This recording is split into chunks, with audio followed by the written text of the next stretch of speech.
Ahí yo les doy algunas sugerencias para que después lo lean ustedes detenidamente. Total, este PowerPoint se los van a mandar. Siempre es importante localizar el tema principal. Entonces, ¿vieron cuando yo recién les dije? Cuando realicen la lectura analítica, ¿qué hacen ustedes? Leen cada párrafo. A cada párrafo tienen que identificar las frases, las ideas principales o los conceptos. Eso siempre es importante. Cuando leen un párrafo, subrayan la idea principal o subrayan los conceptos. ¿Sí? Y al costado de cada párrafo le van poniendo un título. Le van poniendo un título. ¿Sí? Al margen de cada párrafo le ponen un título. Entonces, si este párrafo que estoy leyendo habla de los, está definiendo los componentes del agroecosistema, define, la idea principal tiene que ver con los componentes del agroecosistema, y bueno, ese párrafo lo puedo titular al lado, componentes del agroecosistema. ¿Por qué hay que titular? Porque después esos títulos son los que pongo adentro de la llave. ¿Me van siguiendo o no? Vuelvo a repetir. Leen un párrafo, identifican y subrayan el concepto fundamental o la frase fundamental, y al lado del párrafo ponen el título. El título es sugerente de lo que el párrafo, de lo que se trata el párrafo. ¿Estamos? Luego ese título es el que voy a poner adentro del cuadro sinóptico, adentro de las llaves, dándole un orden y una organización. Vamos a un ejemplo. La siguiente, por favor, Ali. A ver, fíjense, esta organización del sistema nervioso, ¿sí? Dice, el sistema nervioso está organizado por un sistema central y uno periférico. Dentro del sistema nervioso central encontramos el encéfalo y la médula espinal. Dentro del encéfalo, el cerebro, cerebelo, tronco encefálico, ¿sí? Pero todos estos conceptos que están vertidos en este cuadro sinóptico son conceptos que previamente han sido identificados en cada párrafo y en el título de cada párrafo. Entonces, ¿qué hizo este alumno? Fue extrayendo esos conceptos fundamentales y los fue colocando adentro de la llave. Este cuadro tiene un solo defecto, ¿sí? Que la llave principal, que sería, vos lo tenés que señalar, Ali, gracias, esa llave principal, ¿sí? Es una llave que no integra todas las demás llaves. Entonces, para ser perfecto este cuadro, la llave debiera comenzar más arriba. Le podés señalar, Ali, eso. Desde ahí hasta el final, ¿sí? Esa llave es la última, ¿sí? Que se diseña. Ya cuando ustedes tengan todo lo demás armado, recién ahí ponen la llave general, ¿sí? Porque uno no sabe cuánto le va cuánto va a necesitar para el diseño de esa llave. Entonces acá miren, tenemos ideas generales. Alicia podría, por ejemplo, sistema nervioso central y sistema nervioso periférico, serían los títulos más generales, ¿sí? Y luego tenemos las ideas secundarias. A ver, Ali, ¿podría señalar las ideas secundarias? ¿Ven? Se van jerarquizando por orden hasta llegar a las ideas secundarias, que por lo general son las que están acá en color marrón.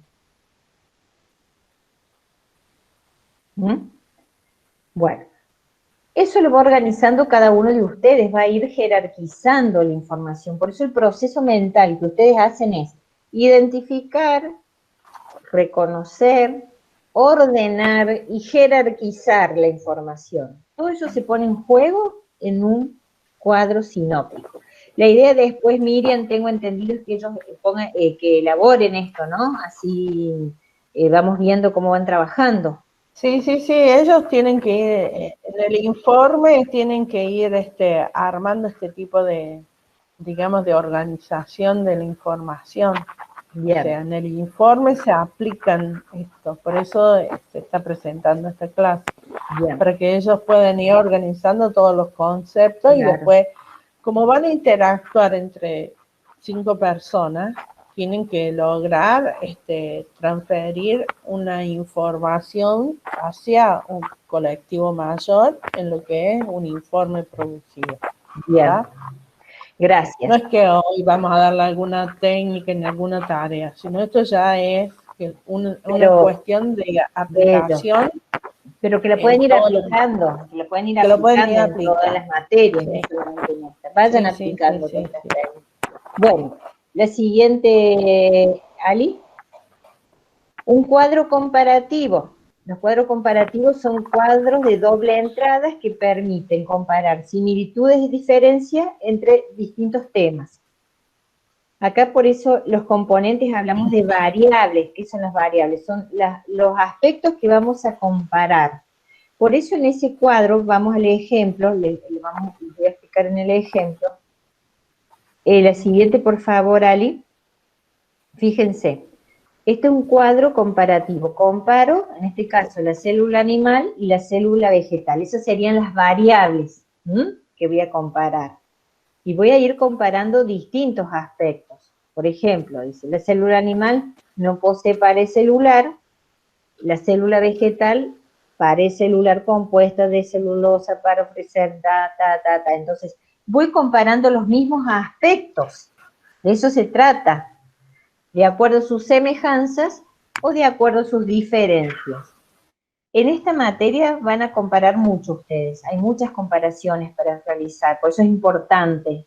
A ver, en el siguiente ejemplo, otro ejemplo, por ejemplo, de cuadro comparativo, ¿sí? Comparamos dos variables, que serían procariota, Alice le podés ir señalando, y la eucariota. Ahora, ¿qué aspectos vamos a comparar? Y vamos a comparar la estructura, el número de células, el origen y las características secundarias. ¿Sí? Este es un cuadro realizado por otra estudiante, ¿no? Yo les quiero mostrar ejemplos de cómo han ido realizando estas comparaciones. Entonces, siempre le iré comparando por sus semejanzas o por sus diferencias. Y ustedes ya van fijando, van a decir, claro, esta es distinta porque el tallo de tal planta tiene esta característica, a diferencia de otro grupo de familias, en las botánicas, supónganse, que tiene otras características. Esto es muy utilizado en las botánicas, ¿no? Y créanme que les ayuda mucho a organizar la información. Este es un cuadro comparativo, el anterior era el cuadro sinóptico, ¿ven la diferencia? En el sinóptico se organiza con llaves, jerarquizo, ideas generales y principales y secundarias. Esto es un cuadro comparativo, cuadro de doble entrada, donde voy comparando distintos aspectos de algunas variables seleccionadas. ¿Ven? Luego tenemos el mapa conceptual. Hay otro ejemplo de cuadro comparativo. Ustedes, acá los aspectos a comparar, pueden ustedes organizar las dimensiones que quieran comparar, ¿sí? Estos son ejemplos, ¿sí? Ustedes pueden organizar, acá donde dice características, ustedes ahí, no sé, pueden elegir ustedes los aspectos que quieren comparar. Eso lo va creando cada uno. Bueno, nos queda el mapa conceptual. Representa las relaciones entre conceptos, igual que el esquema. ¿Se acuerdan que el esquema también representaba relación entre conceptos? La diferencia es que en el esquema son nada más que ideas claves, ¿sí? En cambio, en el mapa conceptual, vamos a ver que los componentes son nodos. Los nodos son conceptos, son los conceptos fundamentales de cada párrafo, o las ideas principales, son conceptos, donde vamos a comparar nada más que conceptos, relacionar conceptos, que se pueden poner adentro de círculos o de cuadrados, no sé, cuadros ahí, se unen con líneas, no con flechas, porque ya vamos a ver cuál es la finalidad del mapa conceptual. Y otro componente son los nexos. Los nexos son las palabras conectoras que me permiten unir un concepto con otro concepto. Los uno de tal forma que cuando yo leo un concepto con otro concepto, leo en términos de oraciones, ¿sí? Vamos a un ejemplo, así les explico esto. Vamos a ir al ejemplo directamente, y después vuelvo a eso. Por ejemplo, este es un,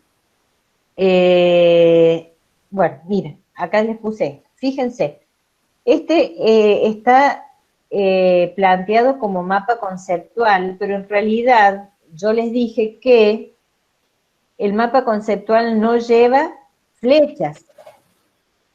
¿Ven? Este alumno que hizo, mezcló flechas con líneas. ¿Ven? En realidad no lleva flechas. ¿Por qué?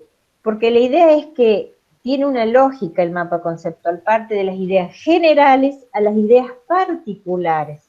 Entonces, la lógica es que cuando yo vaya leyendo de arriba hacia abajo, yo le voy dando el orden jerárquico que ya está establecido. Entonces, la flecha no es necesaria. Si yo leo el aparato digestivo está formado por, son los conectores. El tubo digestivo es el concepto denominado nodo, y está formado por glándulas anejas.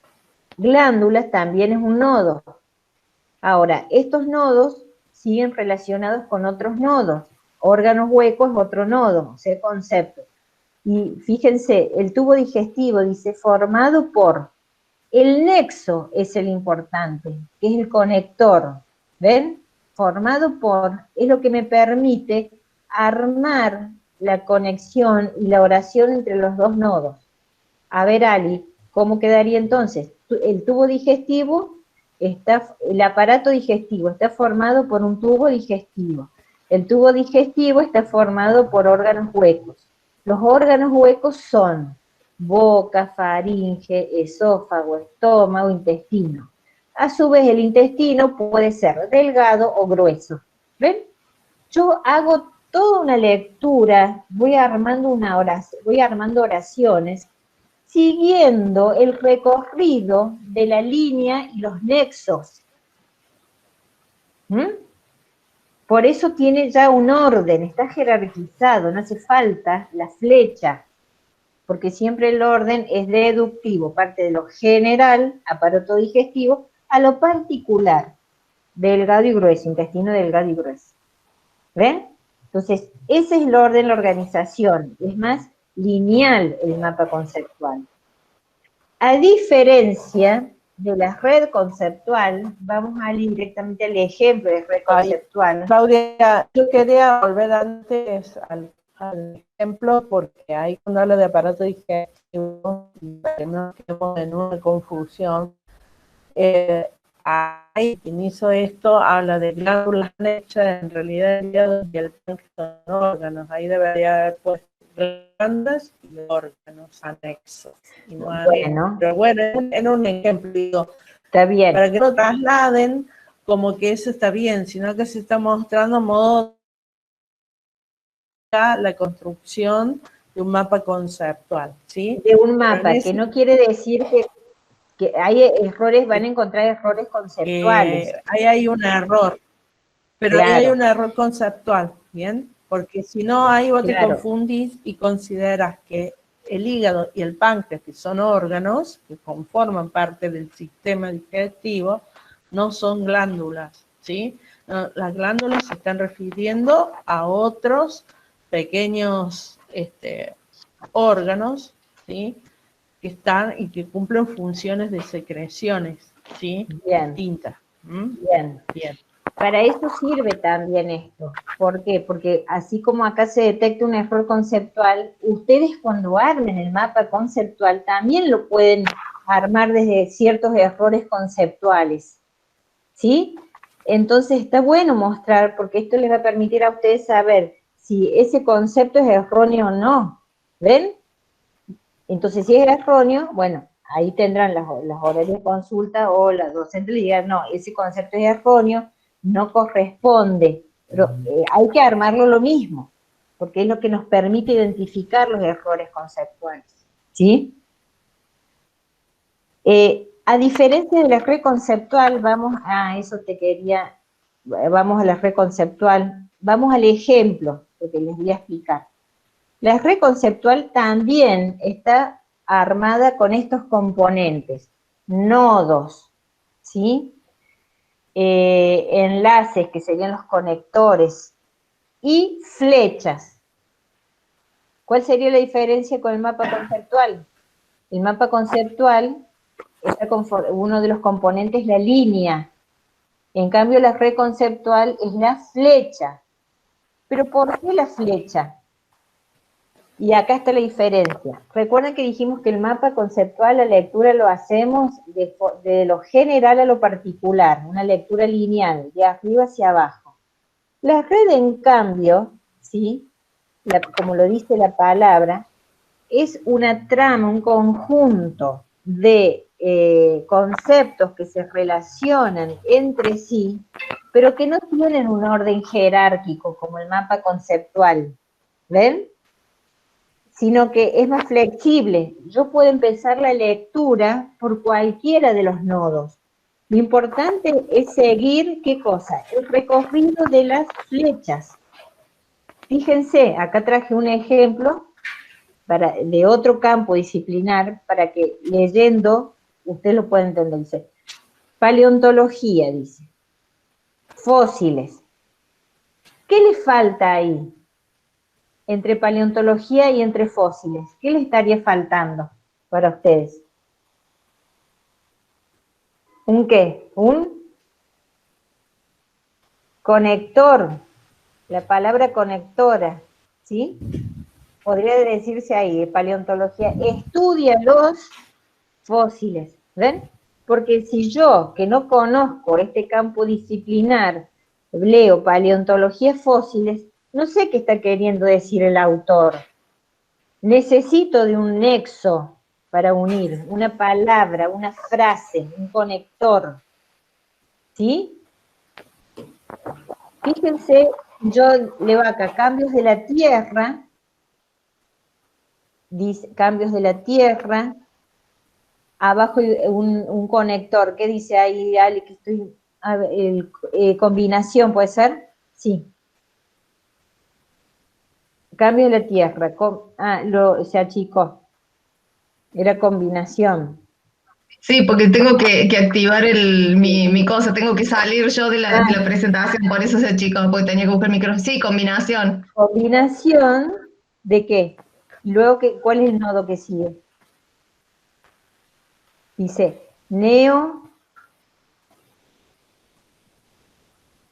ahí está, neocatastrofismo, ¿sí?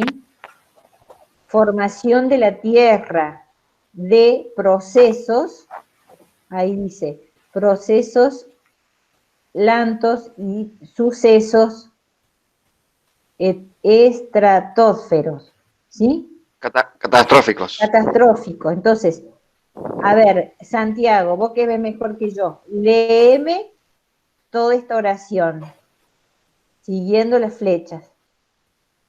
A ver, profe. Cambios de la Tierra.